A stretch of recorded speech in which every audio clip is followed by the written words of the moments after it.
கரூர் தவைக்க தலைவர் விஜய் பிரச்சாரத்தில் 39 பேர் பலி, நடந்தது என்ன என முதலமைச்சர் மு.க.ஸ்டாலினிடம் அறிக்கை கேட்டுள்ளார் ஆளுநர் RN ரவி. கரூரில் தவைக்க தலைவர் விஜய் பிரச்சாரம் மேற்கொள்ளும் இடத்தை இறுதி செய்தது யார் என்பன உள்ளிட்ட பல்வேறு கேள்விகளுடன் கடிதம் எழுதியிருக்கிறார். கரூரில் எத்தனை பேர் வருவார்கள் என கூறி தவைக்க தலைவர் விஜய் பிரச்சாரத்திற்கு அனுமதி கோரப்பட்டது என ஆளுநர் RN ரவி கேள்வி எழுப்பியிருக்கிறார். கரூரில் தவைக்க தலைவர் விஜய் பிரச்சாரத்திற்கு போலீசார் எத்தனை பேர் பாதுகாப்பு பணியில் ஈடுபட்டனர் என்றும் ஆளுநர் RN ரவி கேள்வி எழுப்பியிருக்கிறார். 39 பேர் உயிரிழக்க காரணம் என்ன, மருத்துவமனைகளில் உள்ளவர்கள் எத்தனை பேர் என்பன உள்ளிட்ட பல்வேறு கேள்விகளுடன் கடிதம் எழுதியிருக்கிறார். கரூர் தவைக்க தலைவர் விஜய் பிரச்சாரத்தில் 39 பேர் பலி, நடந்தது என்ன என முதலமைச்சர் மு.க.ஸ்டாலினிடம் அறிக்கை கேட்டுள்ளார் ஆளுநர் RN ரவி. விவரங்களை செய்தியாளர் ராஜகுமரன் வழங்கிட கேட்கலாம். ராஜகுமரன், விவரங்கள் என்ன சொல்லலாம்?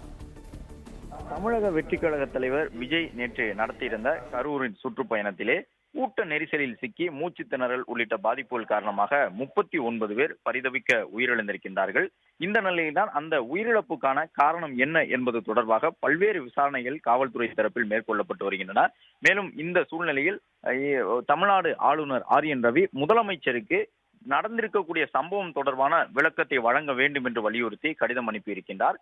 கரூரிலே தமிழக வெற்றி கழக தலைவர் விஜய் பங்கேற்றிருந்த அந்த கூட்டத்திலே 39 பேர் உயிரிழந்ததற்கான காரணம் என்ன என்பது குறித்து ஆளுநர் மாளிகைக்கு விளக்கம் அளிக்க வேண்டும் என்ற அடிப்படையிலே தமிழ்நாடு ஆளுநர் RN ரவி மூலமாக முதலமைச்சரிடம் விளக்கம் கேட்டு அந்த கடிதம் அனுப்பப்பட்டிருக்கின்றது.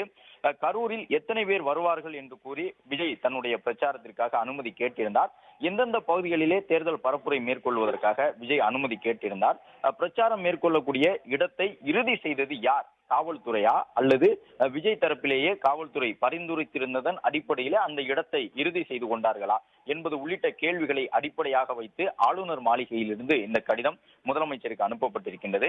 மேலும் 39 பேர் உயிரிழக்க காரணம் என்ன என்பது தொடர்பாகவும் மருத்துவமனைகளில் இருப்பவர்களுடைய நிலை தற்போது என்னவாக இருக்கின்றது என்பது குறித்தும் ஆளுநர் மாளிகையிலிருந்து ஆளுநர் இந்த கடிதத்தை வழங்கியிருக்கின்றார். கரூரிலே விஜய் பிரச்சாரத்திலே 39 பேர் உயிரிழந்தது தொடர்பாக விரிவான தகவல்களுடன் தனக்கு அறிக்கை வழங்கப்பட வேண்டும் எனவும் தமிழ்நாடு அரசுக்கு முதலமைச்சருக்கு ஆளுநர் தரப்பிலிருந்து இந்த உத்தரவிடப்பட்டிருக்கின்றது.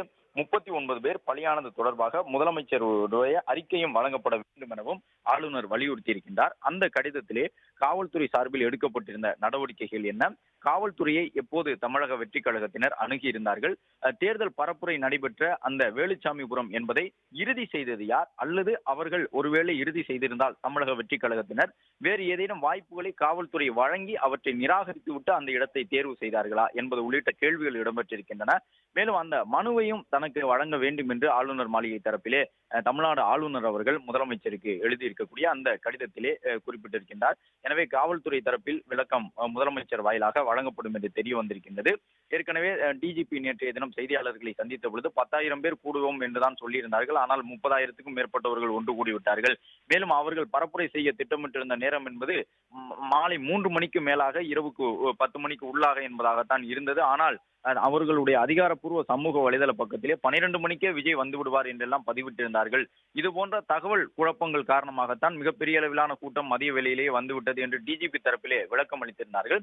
தற்போது ஆளுநரும் அதை ஒட்டி கேள்விகளை தமிழ்நாடு அரசுக்கு எழுப்பி இருக்கக்கூடிய சூழ்நிலையில் விஜய் தரப்பில் இருந்து தமிழக வெற்றி கழகத்தில் யார் மனு அளித்திருந்தார், யாரெல்லாம் அந்த இடங்களை தேர்வு செய்வதற்கான குழுவிலே இடம்பெற்றிருந்தார்கள் என்பது உள்ளிட்ட கேள்விகளை ஆளுநர் RN ரவி அவர்கள் எழுப்பி இருக்கின்றார். தமிழ்நாடு முதலமைச்சர், காவல்துறை, மருத்துவத்துறை உள்ளிட்டவர்களிடம் விளக்கங்களை பெற்று அறிக்கையாக ஆளுநருக்கு அதை வழங்க வேண்டும் என்கின்ற உத்தரவும் ஆளுநர் மாளிகையிலிருந்து தமிழ்நாடு முதலமைச்சர் அவர்களுக்கும் தமிழ்நாடு அரசுக்கும் பிறப்பிக்கப்பட்டுள்ளது. பிளே ஸ்டோர் மற்றும் ஆப் ஸ்டோரில் இருந்து பாலிமர் செயலியை QR கோடு மூலம் பதிவிறக்கம் செய்யுங்கள். செய்திகளை உடனுக்குடன் பெறுங்கள்.